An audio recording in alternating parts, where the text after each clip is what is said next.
President Trump did reparations and nobody talked about it.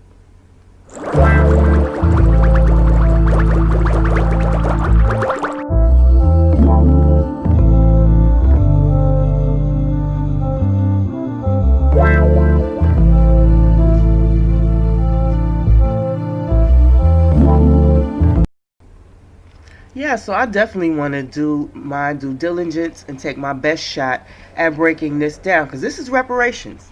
This is reparations. This is a part of reparations. Okay?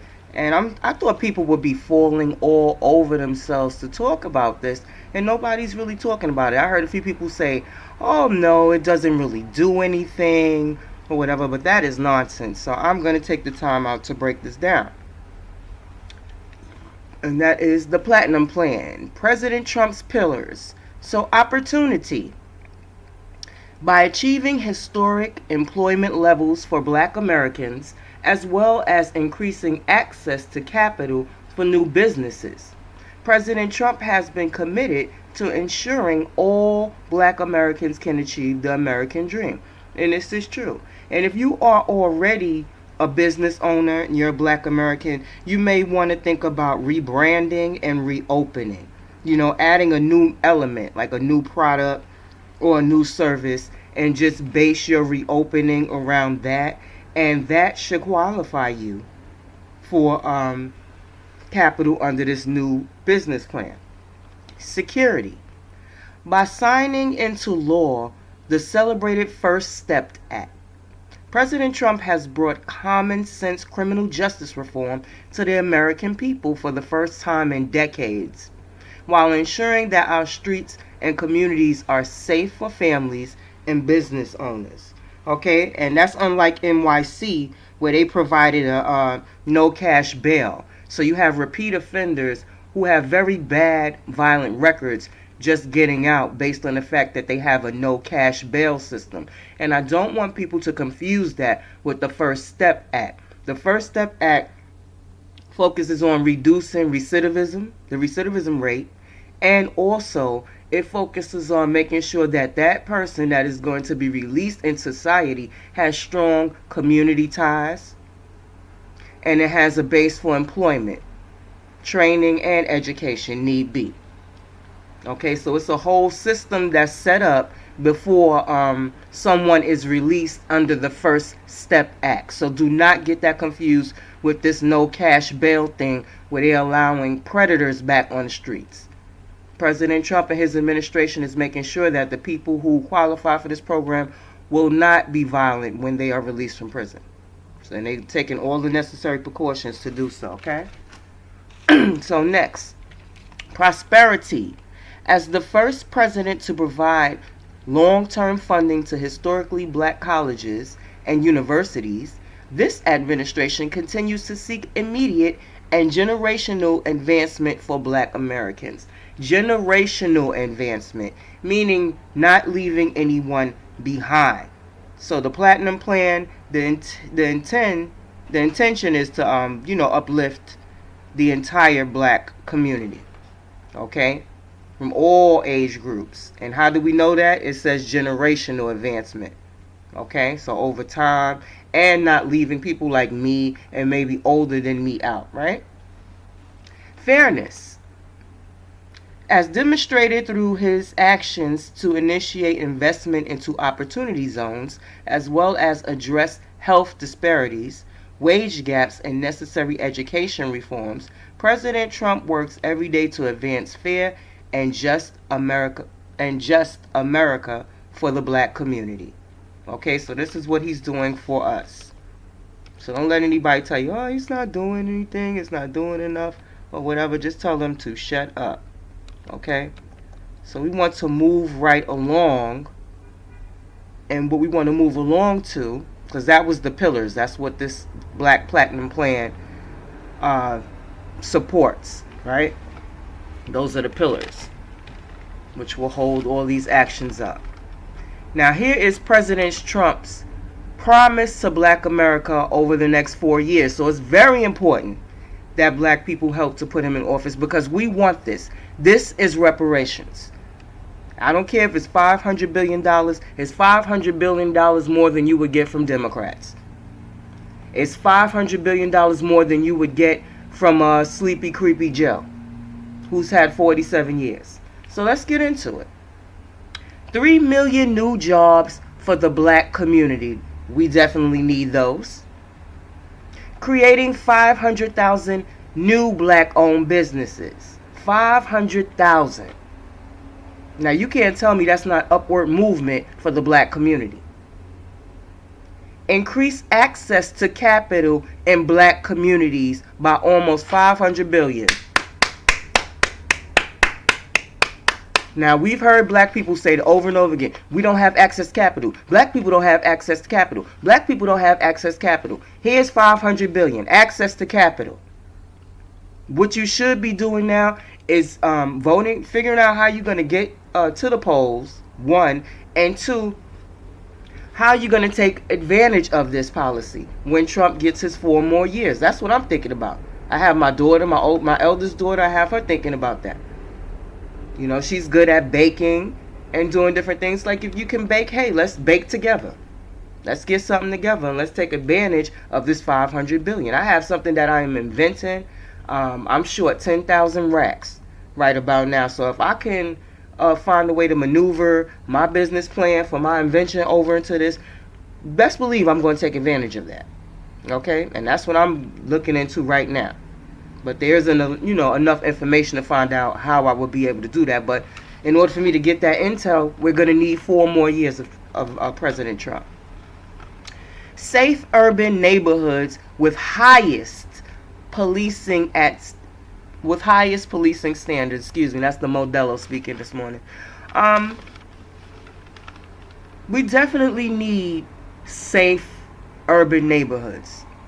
Okay, we definitely need some form of intervention between the police and the community, and a meeting point where we can get together and kind of get along on the facts where we agree with the police. Like, we agree that we don't want babies getting shot. We're tired of the violence constantly going on in our communities that's not caused by the police. So we can get together with the police on those issues, and as well as our differences with the police.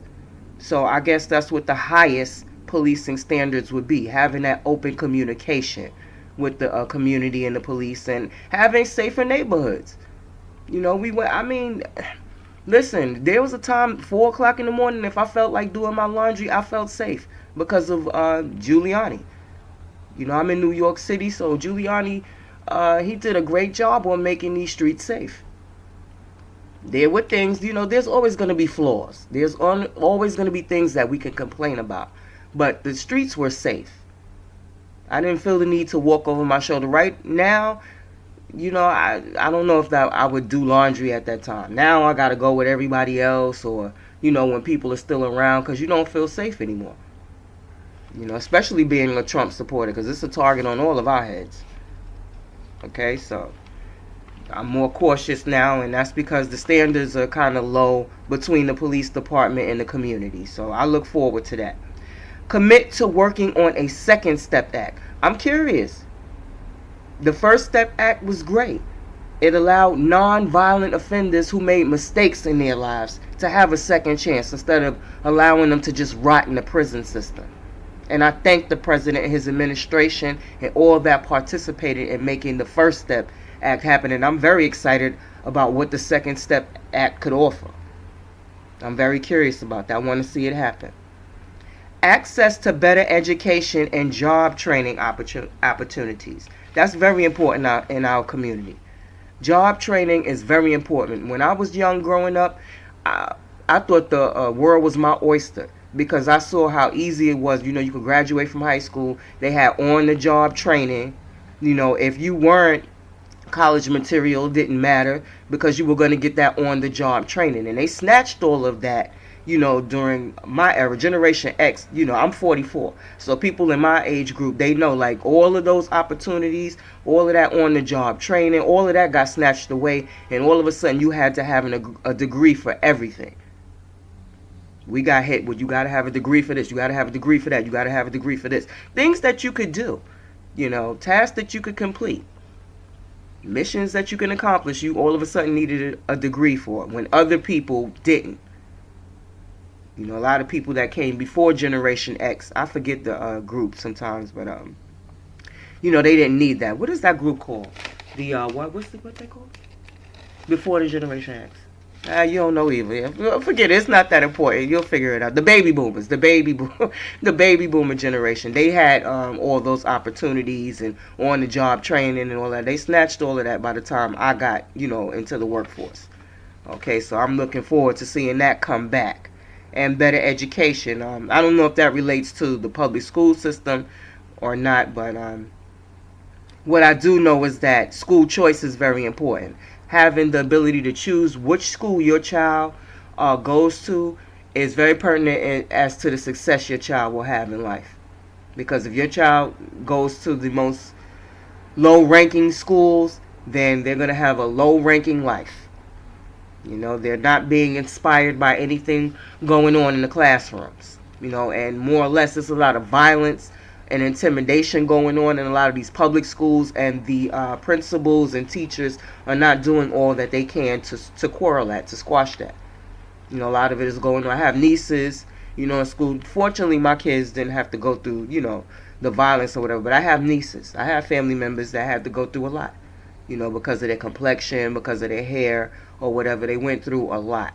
And a lot of teachers stood around and nobody did anything about it. So they found themselves fighting. The family found themselves fighting, and that it shouldn't have went to that extreme. The principals, the people who are getting paid, to be there to basically make sure that our children are being educated and acting appropriately while they're on school grounds, should have stepped in. And that's the case for many children today going to school. Some teens are even scared to go to the bathrooms. You can be raped in the bathroom, boy or girl, and you could be robbed, or assaulted. And a lot of kids won't go to the bathroom, especially in the Bronx. And this is the graduation rate in the Bronx for kids, low ranking. That's why I got my kids out of the Bronx. I bust my kids out. I was already on that. But I'm glad that other parents will have access to that. So let's move on. Give black churches the ability to compete for federal resources for their community. Thank you. I have a black church right down the block from me. There's not always a lot of black people out there in need looking for things or whatever, but they help a lot of different people from different ethnic backgrounds. Every week there are people out there lined up with shopping carts for all types of goods, clothes, food. I'm not sure what else they give out. Spiritual counseling, whatever it is you need, this church is giving out. And I would like to see them take advantage of these resources, because people are out there every week. Every week it's a line, every week. And they do a good job, in providing for the community. When I have things, I take it over there. To them. Whatever. But that's a benefit for them. And this is something pastors should be mulling over. You should be mulling this over. You're not hearing these types of promises from the Democrats. They don't do stuff like this. This is a whole outline of what President Trump plans to do for us. This is what we've been asking for. Bring better and tailored health care to address historic disparities in the community. And yes, we need this. We definitely need tailored health care. Tailored, suited to fit, right?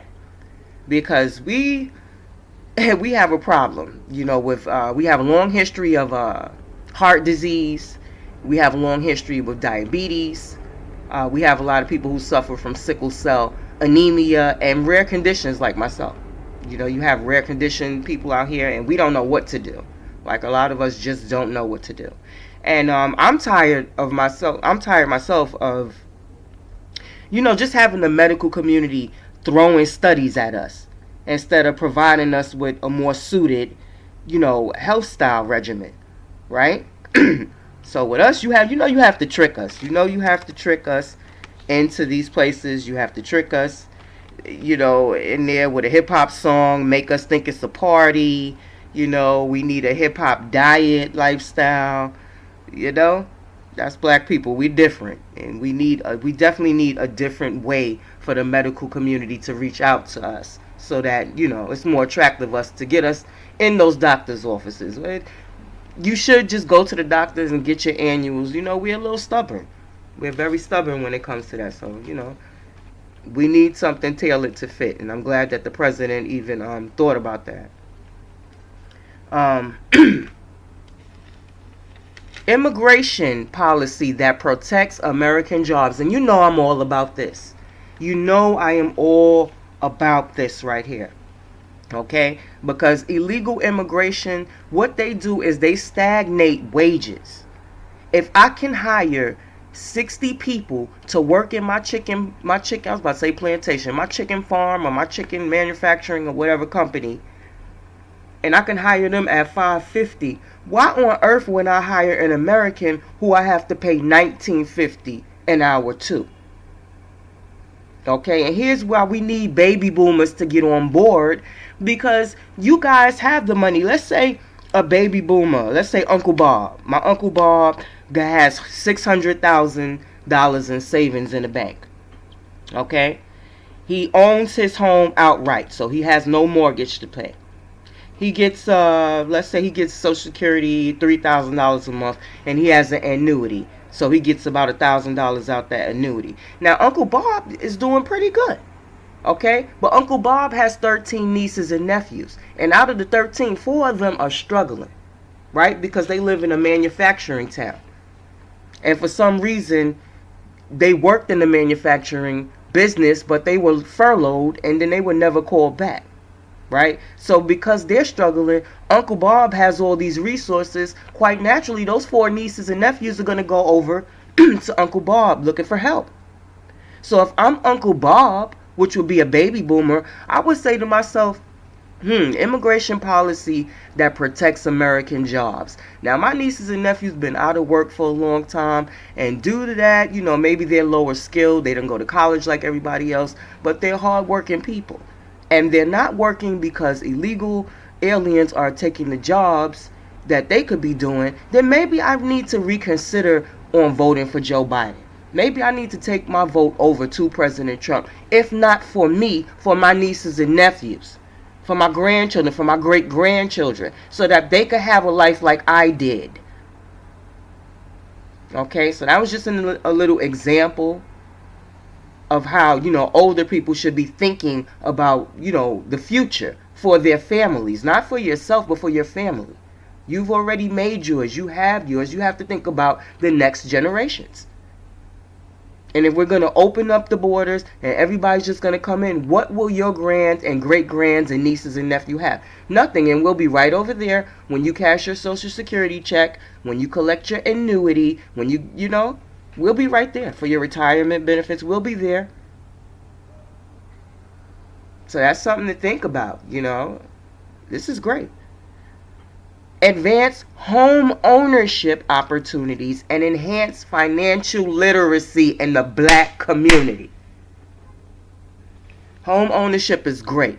I'm just going to skip right to the financial literacy because that's exactly where we need to be. I cannot tell you the amount of nonsense and bullshit that I've heard from people when I've talked about the stock market. When you talk about the stock market to a lot of black Americans, not all, but a lot of them, that's the white man's. That's the white man's system. The white man will go ahead on, and as soon as they see us coming in to investing in the stock market, they're going to make it crash and take all our money away. A scare tactic to keep you out of society. That's a part of being in society. Investing in your country. Investing in companies that serve your country. What to buy? What are assets? You know what I'm saying? What are assets? Anyway, I'm not going to even go into all of that. We have somebody from the BBN, Black Balance Network, community, which I'm a part of, who does that. His name is Screen Learning. So you can check Screen Learning out and all the other BNN members out. I'll be doing more shout outs of their names and everything like that because we want to stay connected.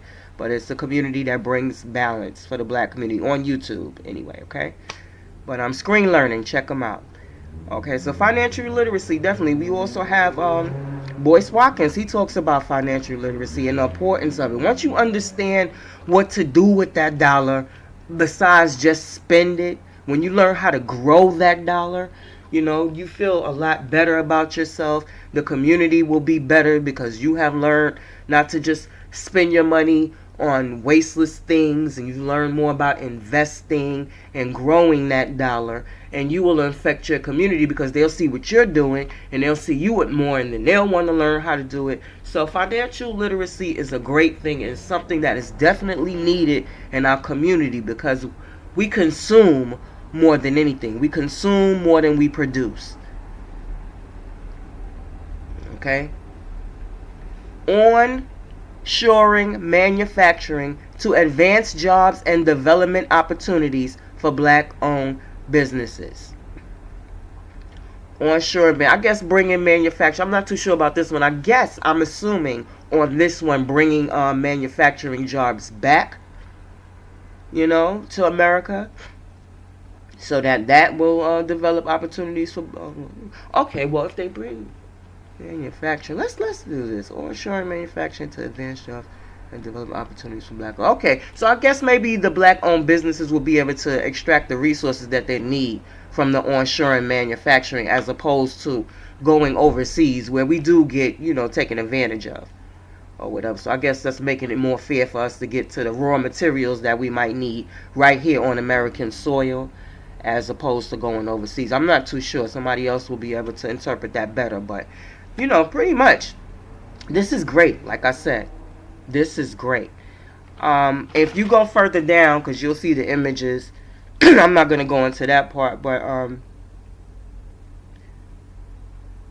it's just reiterating what we went over when you get down to the white sheet, the long white sheet that says Black Economic Empowerment and Access to Capital. They break it down into jobs, better and cheaper health care. They have the bullet points there, which they break it down inch by inch what they plan on doing. But I just had to come on and talk about this because this is Black reparations right here. This is reparations for the black community. This is reparations. And even if you said this isn't enough, it doesn't do enough, it's a start. This is a start to what we want. This is it. And President Trump has done it. He's done everything. He's done everything, and he deserves 4 more years. That's for sure. He most certainly deserves 4 more years. Okay? So that's the Black Platinum Plan. The Black Platinum Plan. Okay, that's a tongue twister. But I'm glad that I talked about this. I hope more people will talk about this and see the sense of it, especially black voices for Trump. I'm expecting them to really break this down even more, and help people understand it or whatever. But because I'm petty, moving right along, right? And this is going to be very brief. I talked about masters and celebrities owning their own masters.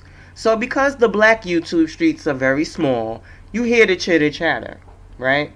And basically, I guess the person was trying to say, well, owning your masters is important. In which I never said owning your masters in the industry isn't important.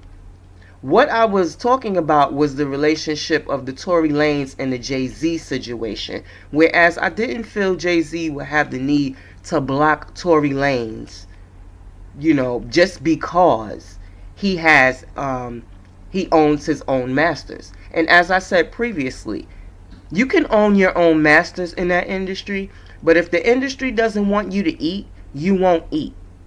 So all the relationships that you think you have, if the industry decides they don't want you to prosper from those relationships, then you won't benefit. And owning your masters will just be like owning a degree in tap dancing. So those are the points that I was trying to make about owning your own masters. Not to discourage anybody from owning their masters, and not to say that it was a negative to own your masters. I'm simply saying that if the industry does, or ad companies or agencies also, if they don't find your work advertisable, like if it's not something that's going to pull people in to buy their product or their service or whatever it is they're promoting, then it doesn't matter.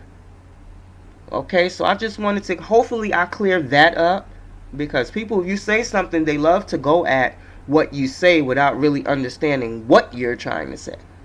Okay, so I'm Ray Ray, guys. That was just some pettiness that I didn't even have to go into, but I did. I like to bring awareness through conversation in hopes that it sparks change. And I am out. Have a blessed day.